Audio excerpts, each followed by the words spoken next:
These junk food arcade micros have been out for a while now, but try as I might with different all-button variants, I guess I'm still just more of a joystick guy at the end of the day. For that reason, I've held off on officially grabbing one up to this point. Still, at EVO 2022, the JFA booth lines reached crazy lengths with people clamoring to snag an EVO branded one, and even one of the guys I went with had to grab one, so my curiosity was once again piqued. And let me say that as someone who tries to keep up with all things fight stick, these micros and other all-button options have been trending pretty hard in my circles, probably due in no small part to several of the top 8 EVO finishers across multiple titles making the switch to all-button style controllers. The days following the tourney, I saw more micro posts and retweets on Twitter than ever before, and regardless of your feelings on all-button controllers, I think it's safe to say they're here to stay. What finally pushed me over the edge from micro coveter to full-fledged micro owner was actually Junk Food Custom's partnership with smaller grassroots tournament organizers. We're all here because we enjoy fighting games, so when I saw Scruffy City FGC decide to put up 3 customized ones to help their matcherinos to fund a league for Strive, Tekken, and Third Strike, I thought I could help them out and get a fun little controller to review out of the deal. I have no affiliation with them, and I actually live in a completely different part of the country, but I suppose the FGC is united in a mutual love of fighting games, and I was happy to help out a scene.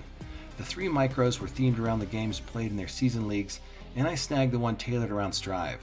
The artist, Soarer, did a nice job of representing the characters in her style. I especially love Zato on the Eddie jet ski, and the 2-arm take on Biken is especially interesting. I thought the art was fun and fit the overall cute aesthetic of the tiny controller. This one even has the aqua keycaps, which also serves the theme very well.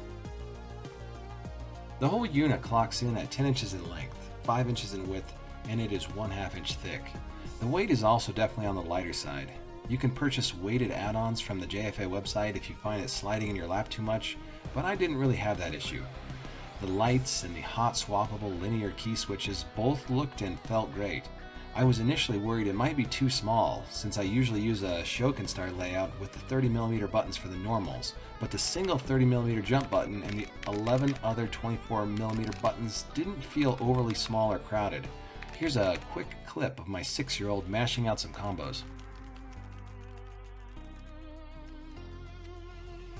Some all-button controllers default to a Vuelix-inspired layout, which is fine, but I definitely appreciated JFA's slightly more ergonomic take on the button layout.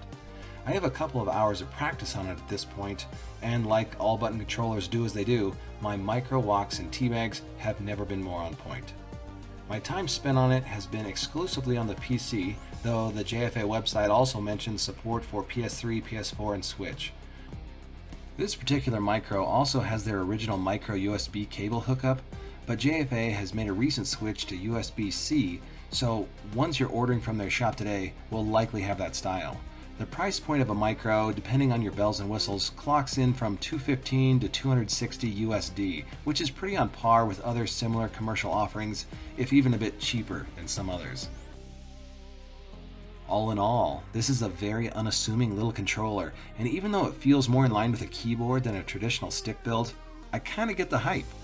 I don't know if I can ever put away the joystick completely, but this is definitely a fun little number. Thanks for watching. Support your locals, and I'll see you next time.